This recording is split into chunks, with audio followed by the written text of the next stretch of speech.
안녕하세요. 레모네이드처럼 상큼한 방송 세상의 이면의 견자입니다. 오늘은 석유 역사 네 번째 시간으로 사우디아라비아와 쿠웨이트의 석유 이권 쟁탈에 대해 알아보려고 합니다. 먼저 사우디아라비아입니다.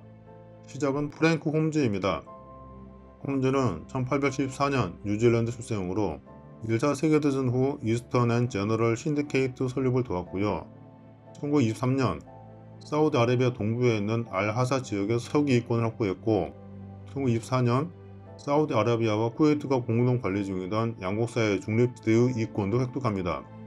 바레인에서도 석유사 본부를 설치하고 족장들을 위해 물을 찾아 시출을 했고 그러면서 족장들은 감사의 뜻으로 1925년 석유 이권을 제공합니다. 그러는 사이 사우디아라비아가 건국합니다. 1926년 1월 이번 사우드는 45세에 헤자즈의 국왕으로 즉위하는데 초기 국호 헤자즈 네지드 및 그 부속령의 왕국에서 1932년 사우디아라비아로 변경합니다. 이번 사우드의 본명은 이렇습니다. 이제 걸프 오일이 참전합니다. 걸프 오일은 1927년 11월 이스턴 제너럴이 갖고 있던 아라비아 지역의 모든 석유 이권을 인수받았고 쿠웨이트 내의 이권을 확보하는 데 홈즈 일행을 참여시키기로 합의합니다. 그러나 적선협정에 따라 단독으로 사업할 수 없어서 다른 회사들과 같이 해야 했으나 이라크 석유회사는 홈즈의 아라비아 사업 계획을 안 받아들입니다. 결국 걸프사는 바레인을 포기하고 적선협정에서 제외된 쿠웨이트에서만 사업을 추진합니다. 이제 다음 주자는 소칼입니다. 소칼은 걸프사의 바레인 이권을 받아들입니다. 소칼은 이라크 석유회사의 가맹사가 아니었기 때문에 적선협정의 통제를 받지 않았습니다. 소칼은 캐나다의 바레인 석유회사라는 자회사를 설립해서 이권을 관리하게 했고 바레인 석유회사는 1931년 10월 굴착을 시작해서 32년 5월 31일 소량이 남아 석유를 발견합니다. 아직까지는 바레인 이야기이고요. 이제 본격 사우디아라비아의 석유 이권 쟁탈전입니다. 그때까지 석유가 전혀 나오지 않던 사우디아라비아에서 이런 쟁탈전이 벌어진 이유는 뭘까요? 그건 잭 필비 때문입니다. 잭 필비의 본명은 해리 세인트 존 브리저 필비이고요. 세상에서 제일 유명한 필비인 해럴드 킴 필비의 아빠입니다. 킴 필비는 영국인 출신으로 소련의 스파이가 되었던 케임브리지 5인조 중에서도 가장 유명하고요. 케임브리지 5인조에 대해서도 할 말은 많지만 기회되면 다음에 할게요. 다섯 번째 멤버로 가장 적당한 이는 케인 크로스가 아니라고 생각한다는 것만 알려드립니다. 킴 필비는 나중에 소련 간첩으로 밝혀지면서 아빠 잭 필비의 복제판이었다는 평가도 받습니다. 그만큼 잭 필비는 자기 나라를 싫어했어요. 잭 필비는 이런 과정을 거쳐 사우디 국왕과 친해지게 되고 국왕 직속 전문 기관인 추밀원의 심야 회의에도 참석합니다. 1930년엔 이슬람교로 개종도 하고요. 할례도 받습니다. 그러면서 잭 필비는 악화된 사우디의 재정 확충을 위해 국왕에게 석유 개발을 권고합니다. 그래서 석유 이권을 둘러싼 선수들의 협상이 시작됩니다. 대표 선수들은 사우디아라비아의 국왕과 정부장관 압둘라 술레이만, 소칼의 칼 듀첼과 로이드 해밀턴, 이라크 석유회사를 대표하는 스티븐 롱그리그, 그리고 잭 필비입니다. 많은 듯 보이지만 회사로 보면 소칼, 이라크 석유회사, 앵글로 페르시안 석유회사 정도입니다. 소칼은 잭 필비와 접촉해서 활동에 대한 대가로 필비에게 6개월 동안 월 $1000를 지급하고 석유가 발견되면 보너스를 지급하기도 했습니다.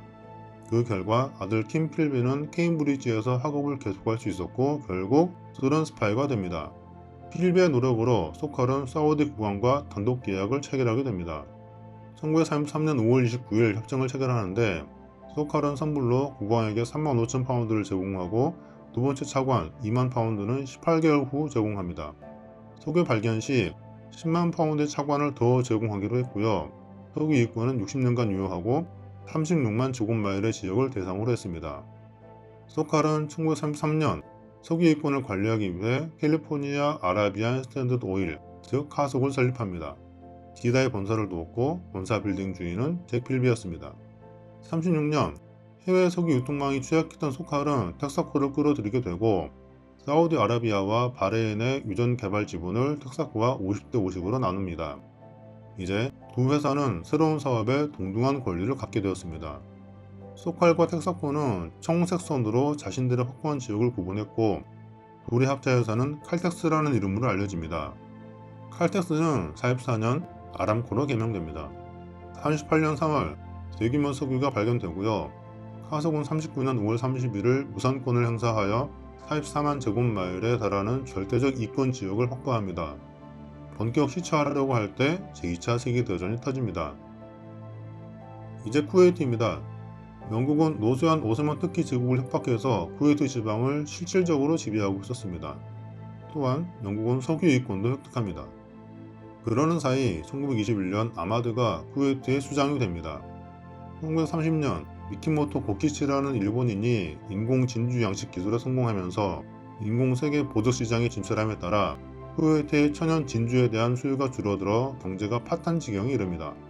그래서 아마드는 석유 개발에 사활을 걸게 됩니다. 바레인에서 철수한 걸프 오일은 쿠웨이트 시장에 참여하고 싶었고 그래서 앵글로 페르시안과 협상을 벌입니다. 그 결과 33년 12월 50대 50으로 합작 투자회사를 설립하는 최종안에 도달합니다. 회사 이름은 쿠웨이트 석유회사였습니다. 신설 쿠웨이트 석유회사는 아마드 수장에게 석유 이권을 인수받기 위한 협상을 시작합니다. 그 결과 34년 12월 23일 아마드 수장은 쿠웨이트 석유회사에 75년간의 이권을 주는 협정에 서명합니다. 그리고 수장은 홈즈를 런던 쿠웨이트 석유회사의 대표로 지명합니다. 홈즈는 47년 사망할 때까지 그 직책을 수행합니다. 홈즈가 그간 했던 노력에 대해 보상을 받은 것 같네요. 그리고 38년 2월 23일 대규모로 석유가 발견됩니다. 제2차 세계대전을 거치면서 중동, 특히 사우디아라비아의 중요성이 커집니다. 특히 미국은 전후 석유 수출국에서 이제 수입국으로 변합니다. 중동의 석유 이권을 놓고 영국은 미국과 대립합니다.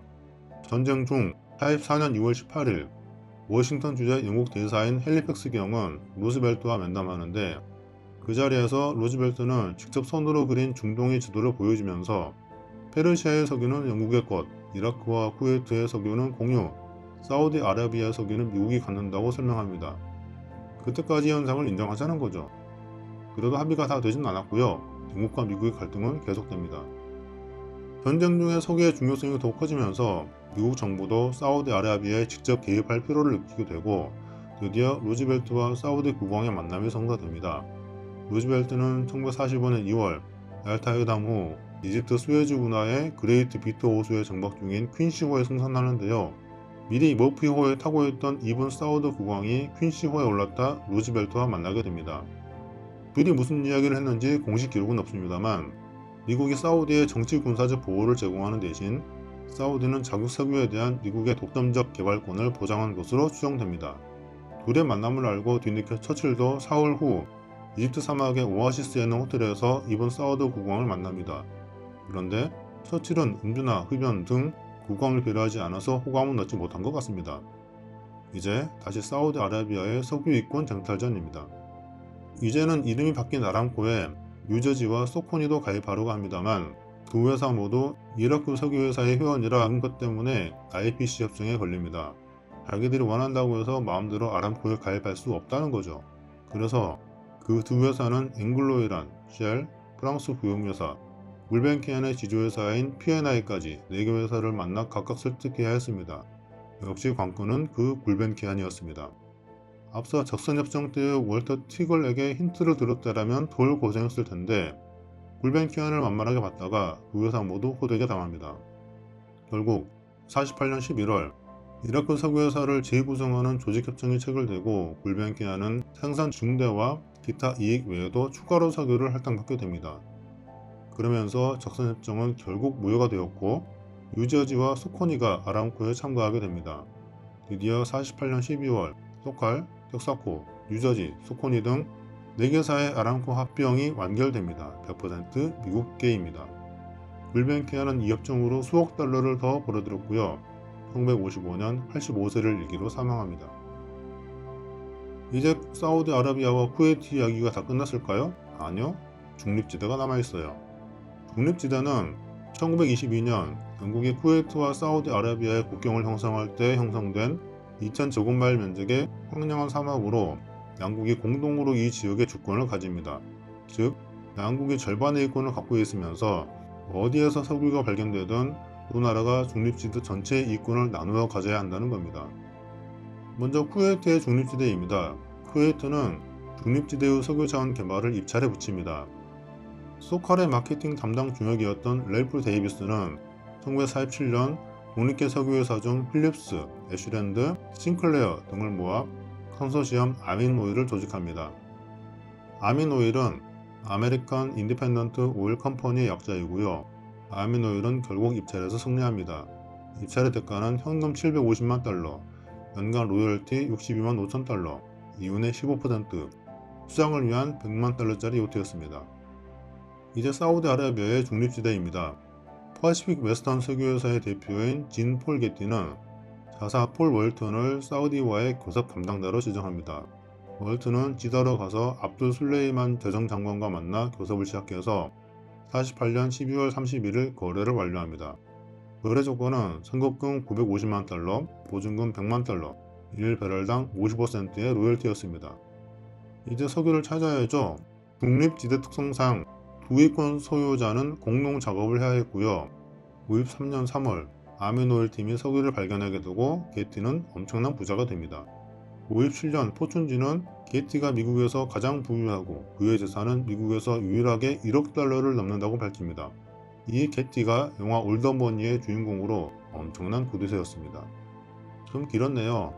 이걸로 사우디아라비아와 쿠웨이트 이야기는 일단 마치고요. 다음 시간엔 이란 모사디그 위주로 이야기를 할게요.